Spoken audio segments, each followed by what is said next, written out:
from that, we organized a cleanup. And that day, we went. The first cleanup that we did was pouring rain, 8 a.m. There was 3 elected officials. One elected official dropped off supplies for us, and a representative, someone who works intimately in the district attorney's office. They didn't complain. They were appalled, and they did it for no credit. And once we did that, and then you started seeing the news stories coming out about us, how we're stealing stuff from the homeless, and that never happened.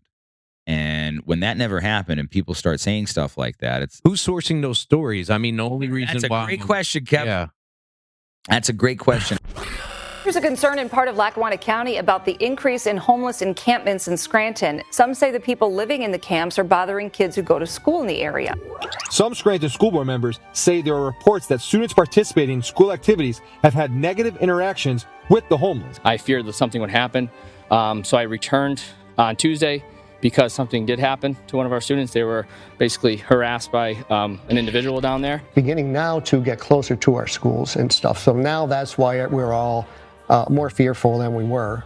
Police officers know them by name and help give them resources. Help, of course, if there are any sort of criminal activities happening, the police, of course, do arrest for that. 2822 News has been following community concerns about the increase in homeless encampments in Scranton. One volunteer says what brought him out for the cleanup, despite the less than ideal weather, is the hope of having a clean trail for the community once again. I started noticing encampments and started exploring into the trail and down by the river, and then I started realizing there's some nasty stuff out there. The city of Scranton released a message.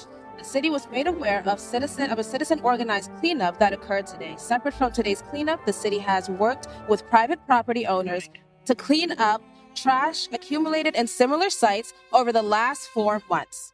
Now, the volunteer group does plan to return tomorrow and continue their cleanup. Now, there's more than 1,000 people who walk through the doors of the Code Blue shelters. Many individuals who stay in tents along the Lackawanna River are taxpayers. Scranton has been trying to find a way to deal with homeless camps around the city.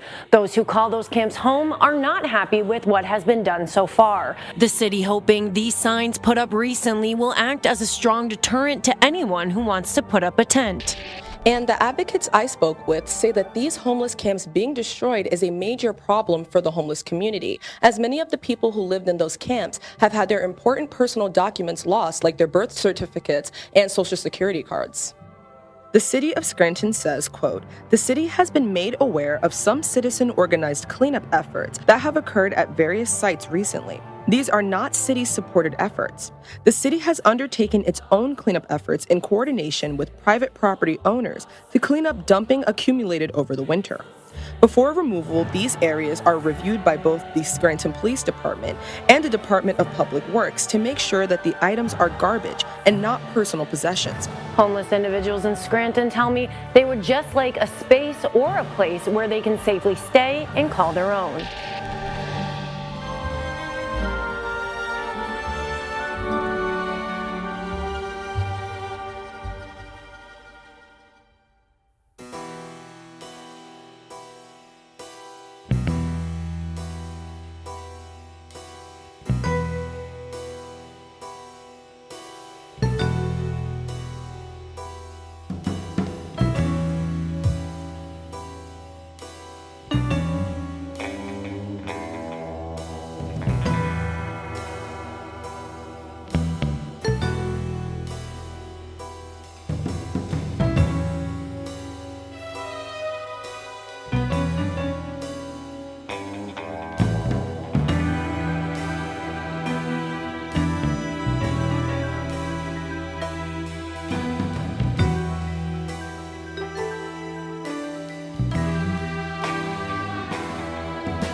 This whole area, from everything in here, was all garbage.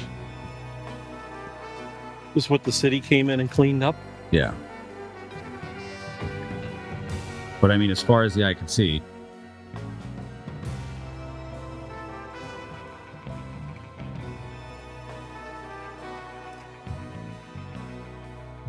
you want to go see the other side? Yeah, let's go check out the other site. Wonder how long before they come back. Boomerang Park, proposed site for a new county park. Have you ever walked down here before?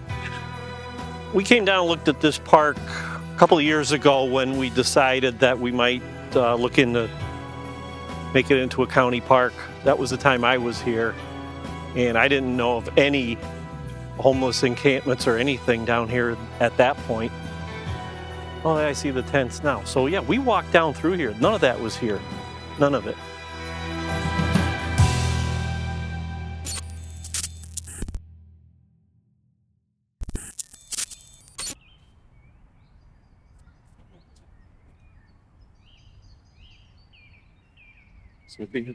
Look at that.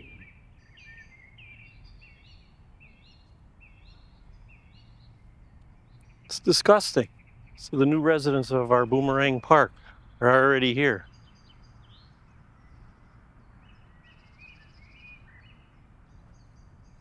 Amazing. So we clean up one area and they move to another. Yeah, we walked all the way down here when we were looking at possibly doing this park. Like I said, none of this was here. None of it. If you or I came down to do this and set up a tent and camp out for the weekend, they'd drag us away and lock us up in the jail.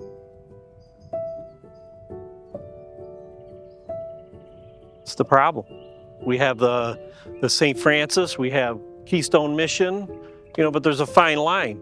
There's a fine line between helping people and then enabling them.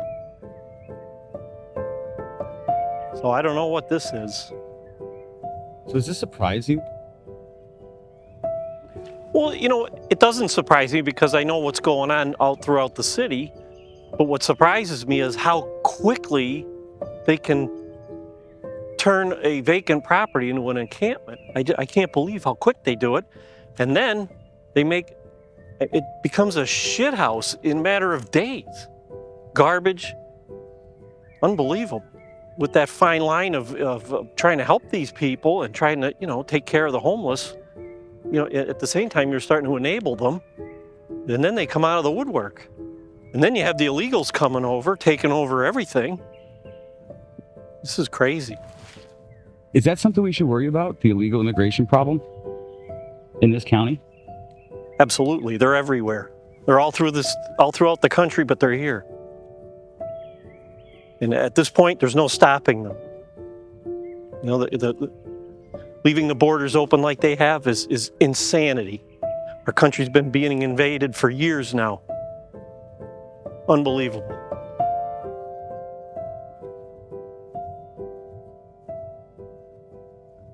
Nobody seems to care until something happens to them. Then they worry about it.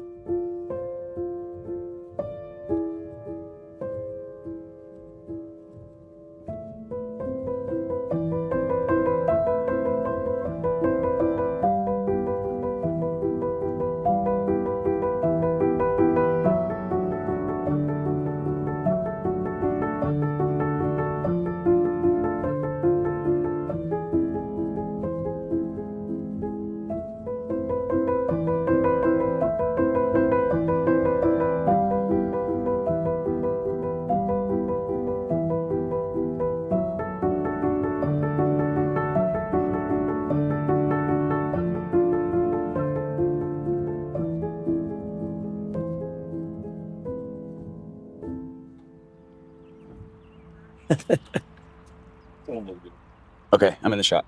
It's good. Okay. Yeah. The water company. Yep. Wait for them to go by.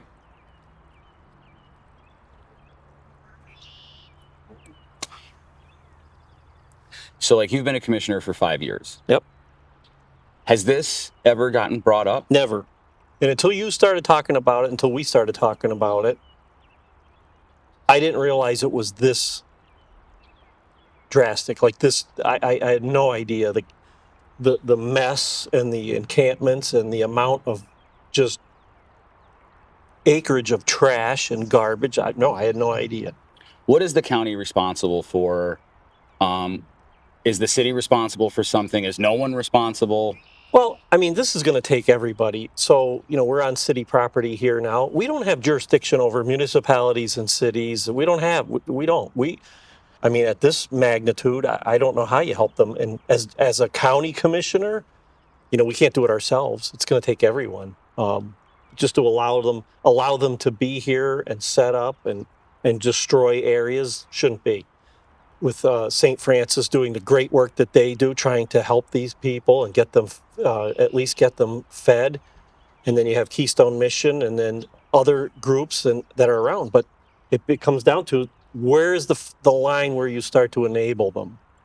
Well, I think that's a big question, because like most of the people we talk to that are homeless, when you ask them where they're from, it's not here. They're not from here. No. And now we have the illegals coming in, and they're taking all the supplies and everything that normally would go to the local homeless people, and now the local people here that are struggling can't get help. The things that the county focuses on, the things that the city focus on, do you think that like their priorities are in the wrong place, or do you think No, I don't think they're in the wrong place. It's just like I said, we are the county. However, the Health and Human Services Department, we're not overwhelmed with people. So they don't have the manpower to deal with everything that's out here. The magnitude of the homeless right now in Scranton specifically, we don't have the manpower to deal with that. And I don't think the city does either. But how do you deal with this? I think this needs to come from the federal level, because they're causing some of these problems, letting these illegals in. So I don't know what the solution is.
You first caught wind of this. You spoke at a council meeting.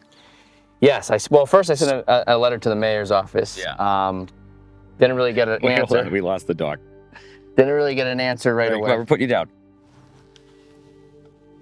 Didn't really get an answer right away. We're going to start that again. All right. Just because of Brady, because he's a good boy. Okay. I first saw you talking about this at a city council meeting. Is that when you first got involved? I got a lot of reports of concerned parents about that route. So last Thursday morning, I went over. I was there for about an hour, and the situation that I, saw was unacceptable. This gentleman, woke up in the morning, pulled his pants down and went to the bathroom right as kids were walking by. There was drug paraphernalia all on the ground with needles, cut up straws to use for drugs. I see people walk by. It's not just for our students either. It's also for all of our residents or our athletes who run their cross-country paths. These students deserve safety to and from school. City Hall doesn't return my calls, so I thought sending an email and also, mailing a letter would get a response, especially regarding this issue. And I haven't received anything. So if you need anything from me, please let me know. Thank you, Sean. Thanks. Our concerns were the activity that was going on when our students were coming to and from school. I also heard in the summer, around the same time at dismissal time, there was an incident where I think somebody bit somebody walking by. So my concern was, are our students safe? When we went down there, as you know, we saw some activity that was just not right for students to walk by and see, but also not safe. Right. So I sent a letter to the mayor's office, asking her and the police chief to kind of look into this and make sure it's safe, and should these homeless camps be in this area. I didn't hear back right away. Unfortunately, I had to put a post on Facebook that then triggered a response from the administration. I met with the police chief and some other officials from the city, expressed my concerns. Like, did you have any sense of what you were getting into? No, and it's because of people like you to bring it up to me. That's my job, to listen, to hear concerns, and then act on it. But no, before that, no, didn't hear anything. I was shocked for what we started to unravel to see, and that first day was just a glimpse of it. In our conversations with the police chief, they went over things they can and can't do, and it really didn't seem like it was going to go in the direction I wanted it to go. But I still was very concerned about it. So fast forward to a couple months after that, I was told by somebody in the community that our cross country runners were running by, and somebody harassed them on the trail. On the trail, on the practice.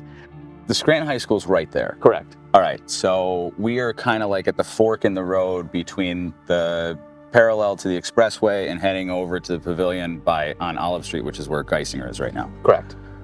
So there are camps right over there. Mm-hmm. And how close is that to the school grounds of Scranton High School? It's not just close to the school grounds, it's close to the baseball field, the softball field we have here, and the other field we have. So to me, I think the ordinance... do you think it's a quarter mile away? Or, I mean, yeah. Or how far away? It's hundreds of... Hop, skip, and a jump, right? Yeah, it's about 100 it's yards. Too close, yeah. So, I mean, like...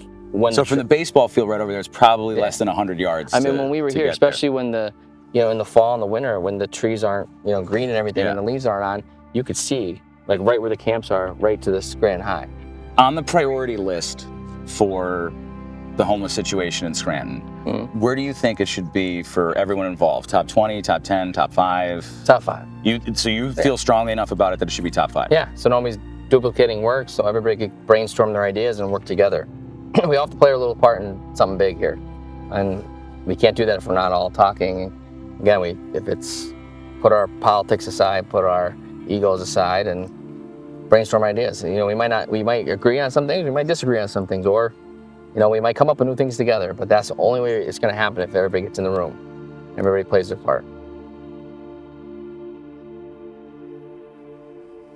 Let's document this with a ceremonial selfie.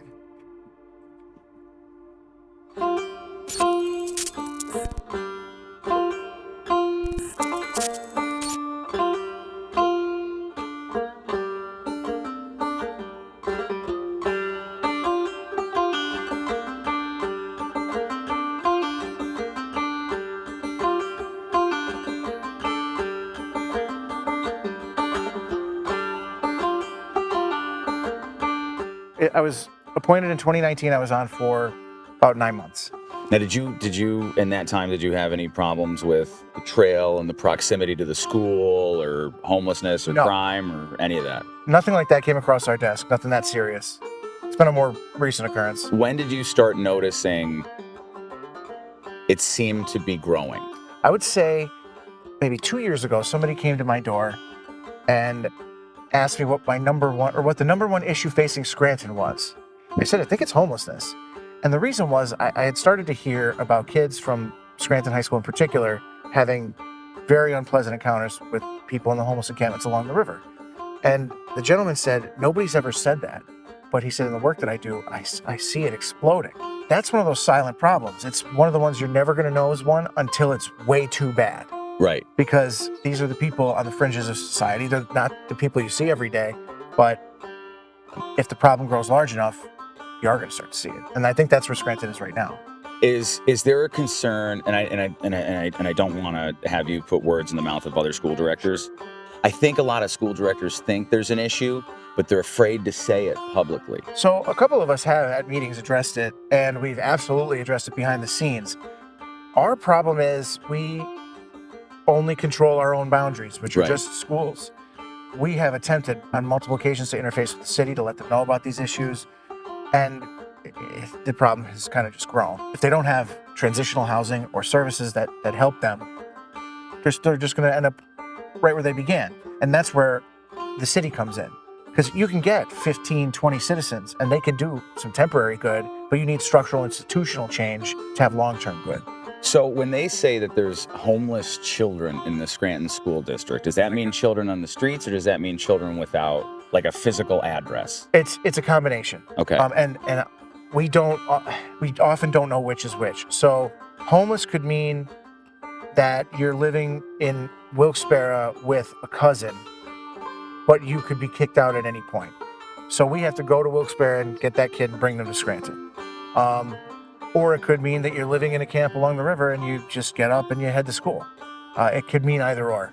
Is there anybody keeping track of these kids to make sure that they're okay? So it's not as easy as you would think to get that information. So we can surmise and make suppositions. If they say they don't have an address and then we don't send anyone to get them, we have no clue and no way of finding out where they are.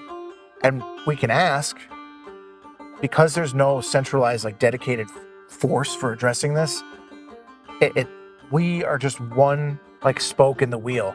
So we can do what we can do, but we need more. So if you're one spoke in the wheel, there's other parts that make the wheel. Are those other parts talking to each other or having communication? Yeah, but to make sure it hasn't been rolls. Yeah, so my guess, my read on it is that because we do interface with them, with other agencies, and we tell the city, like, hey, we've got a problem with homelessness near Scranton High. Our kids are like, there's people, like taking a leak in front of a group of kids right now. So we tell the city this stuff, but again, you know as well as I, or as well as anyone watching who's paying attention to the issue, when have we had an announcement that we're going to have any kind of governmental intervention or framework for addressing this? There's been zero.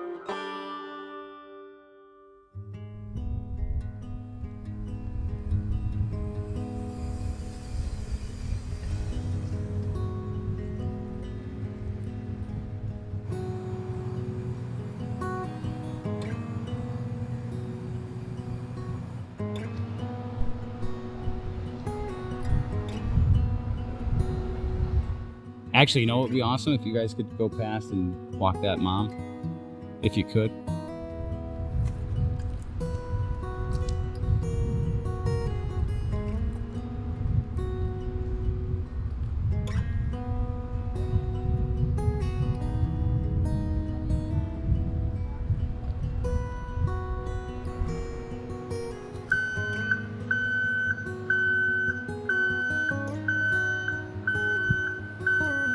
Have you ever experienced either the district, the city, the county, the DA's office, the nonprofits, all get in a room and say, hey, here's the battlefield. Right.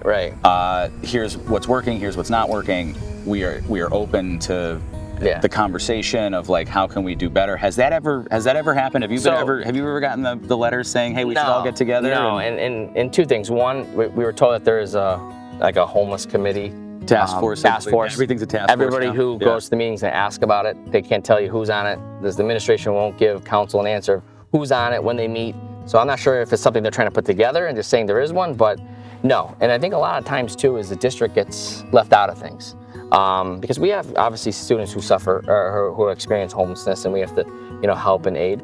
But I mean, again, how we go, the city goes. How the city goes, we go. It's a partnership. Yeah. You need to work together. So I think a lot of times when they do things, they don't involve us. But I would love to have a representative from the school district or a few of them on something where we could all work together. A lot of the homeless people that we run into, when I ask them, where are you from? 90% are not from here. So we have taxes and services and government money that's supposed to be going to the people from this area.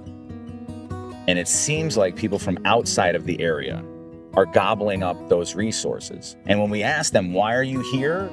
The answer is always, well, because we got kicked out of the other place we were at. So that means you need a broader solution. How do you keep a kind heart, but also say, like, we need to help our own? Okay, so I'm with you in principle that I want to make sure that I take care of the people who are from here, invest in here, are part of here. You know, I get that. I also want to maintain the principle that you're a human being no matter what your zip code is. So what you're asking is, how do you walk that fine line and not be a piece of shit? Yes. Yes.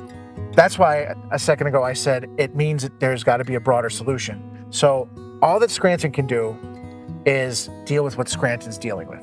So if we don't get the resources from these groups, these state groups and national groups like in government, then we're stuck. And it'll be just a repeating cycle because there'll be no way to say, I mean, you're never going to say, stop being attractive. Like, let's make Scranton miserable for homeless people. That's not a good motto, and it's also not human. What you're doing with these documentaries and getting them out there, they're being watched by a lot of people, and that's going to trickle up. That's the kind of first step to getting a politician's attention. And I can say this on a micro level because a school director, what are they? Like, but the biggest budget in the county. Yeah, biggest budget in Northeast PA for a governmental institution. Yes. In my case, yeah, true. But people don't look at it that way. Reps and state senators, and then congressmen and women and senators, those are the ones who can move and shake. And if there's one thing a politician, I don't want to say hates, I'm going to say will react to, is a group of people who are pissed off. Public pressure is a motivator. So if you start getting people saying, hey, representative, senator, like, this is what Scranton's dealing with. It's a broader problem than Scranton. We're a victim of a statewide or national problem. What can you do to help? Shouldn't they know that instead of us trying to tell them that? No. I am at all times beyond overwhelmed with a multitude of issues. And I haven't even gotten to education. I've got to make sure that, yeah, I know. It's like, it's honestly the last thing on the list because there's always a freaking crisis. So I want to bring Education's the last thing on the list. What the fuck? You were at the last board meeting. I said, I want to get done with operations and buildings and grounds and IT. I want to get done with it so that I could talk about education finally. I said that to our superintendent, Aaron Keating, on the floor to the public. My priority is education, but I'm too busy dealing with this other shit. This is not a gotcha question or anything, but do you think that there's fundamental changes that need to happen with, let's just call it the system, so that we can reduce human suffering? There has to be changes everywhere. A lot of this has to do with mental health issues. States, federal institutions had places for people that had mental issues. We have the state hospitals, they're all gone. But again, the county certainly doesn't have the resources to try to cover this and to pay for this. And the city doesn't either. You can't blame the city. This is where they congregate. They're here. Again, they're here because there's food, there's clothing, there's things that they can get, So yeah, the whole system something has to happen. And I don't even know what it is at this point. I really don't. After we did the first video, which wasn't supposed to be a video, it just ended up being like reactions to Andy. Right. Let this guy, that guy behind us doesn't give a damn what we're doing.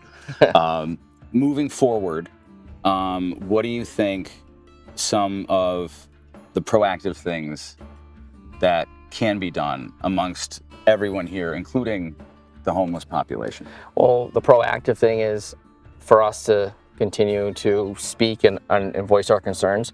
Also, with what Andy's doing and a lot of other individuals with still cleaning up, that's unbelievable. There's a whole bunch of other groups I didn't know that were doing it, but I think it might be inspiring other people to do it because, I mean, you were there. How many people say thank you and they're so happy? Yeah, everybody. So it's this. There might be a few people trying to say this is negative, but the negative is so outdrowned by the positive.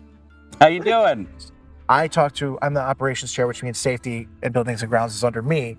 I went to our safety director and I said, this is a problem. What are we doing about it? And he said, well, we had 2 meetings with the city over the past 2 years about it, but nothing really. Over 2 years? Yeah, it was their whatever committee that they have related to crime. It just seems frighteningly infrequent. Yeah, yes. The funniest thing, it's not funny, but it is because you could see the reactiveness. Like in the comically, like, this is insane, funny? So you guys did your cleanup, and then The comment from the city was, well, we do cleanups too. Do you remember that? I was blown away. I was baffled. It wasn't like, hey, thanks, we really appreciate the work you're doing. It's very helpful to the city. The citizens are stepping up. It was like, yeah, we've done it before you. We did it too. It was like the most childish response I've ever seen. It was like a Facebook comment. But it was a media release. Yeah, and I was sitting there, I was looking at it going like, what? And we've interfaced with property owners. What property owners along the river? None. This is public. That's a right of way for rails across the river here. And this is owned by the LHVA. The Lackawanna Heritage Valley Authority. Like, you're not interfacing with anybody. Because you're certainly not interfacing with the LHVA, because I talked to the chair about it. I don't care that they've done nothing, right? I do. No, hear me out. I care that they said they did. That was weird. Well, being in politics for this many years now, it's very, typically that's what it is. It's pointing fingers, blaming the previous administration, blaming other politicians, and meetings and photo opportunities. That's basically what it is at this point. It's so true. Keep going. So it's ridiculous. It is ridiculous. I spend a lot of time out volunteering and doing things for the community. I can't do it by myself. I try to help. But this is going to take a massive effort. It's going to take everybody at the table. But the other part is a lot of these places, which I'm not going to mention names, but they jump into this because it's a money grab. Does it seem like job security to not resolve the problem? Locally, I don't think so. Whose job? Who's getting the money right now? Nobody. Well, okay, so I do work. I've done work in the past for the ACA, which is the American Cancer Association, right? If they cure cancer, what happens to the American Cancer Association? Yeah, I know. It goes away. Yeah. Human behavior is the same across the spectrum. Yeah, you want to make sure that you keep acquiring. I get that. Correct. Jeez, you're an anti-capitalist now? No. Well, if capitalism leads to human suffering, I'm against that form of capitalism. Gotcha. I get you. And politicians, they're like it's like Groundhog Day. They pop up when it's election season, and then they go away. I've been out every night since the election ended almost. I'm around doing as much as I can do. Well, I'm not doing it for votes. I'm good, but again, I can't do it myself, and it's going to take everyone. And they're going to have to really work hard. Politics, sometimes there's egos or there's agendas and stuff like that. So this is something that we have to put everything aside and work together on. Moving forward, what do you think are some proactive things that you as elected officials and we as members of the community can do to kind of, again, reduce human suffering? I don't know what the answer is. I don't. People are struggling. Good people are struggling. People that have good jobs are struggling. You're trying to pay your bills. You're trying to put gas in your car. You're trying to just survive. You don't have time to try to fix other people's problems. So, I don't know what the answer is. Again, it comes down to, for people like you and I, the economy hurts. And you're trying to just survive on your own, and it becomes the every man for themselves. It seems like sometimes, but I just don't. I at this stage of the game, I don't know where you start.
this is not about the pandemic, but when the pandemic hit, it seemed like all these people got together to fix the problem immediately. Yeah.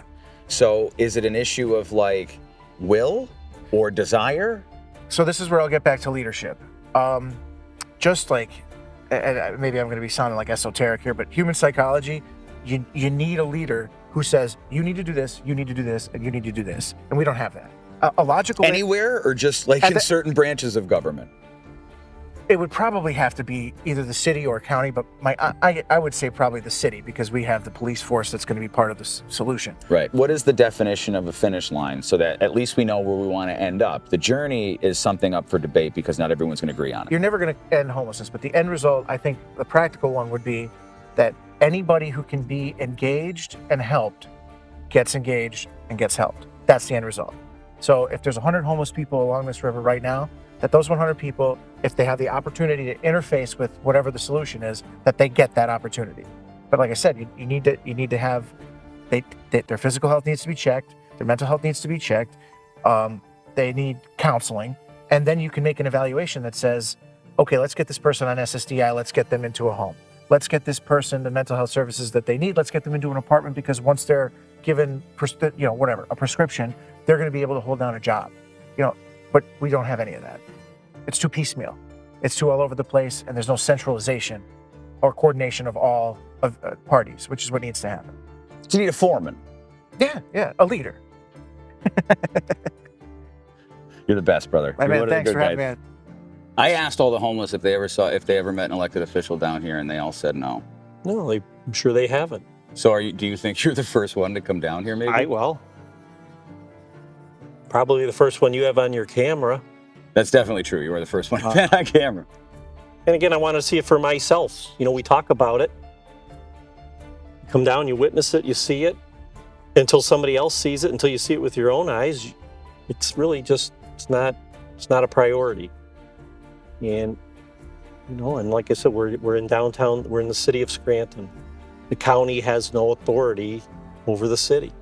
So how do we fix this problem? It's going to take everybody. Well, if I can tell you one thing, I think you're one of the good guys, and I'm happy that you're giving a damn. Appreciate it. You got it. I'm incredibly grateful that you have decided to, every now and again when the ship comes into port, hop on and then all right, I'm good, and then you hop back off. And I know that a lot of people are really grateful for it, and I think you're one of the good ones. I appreciate that. Thank you. And I'm happy. And thanks for all your work, and you're bringing this to light.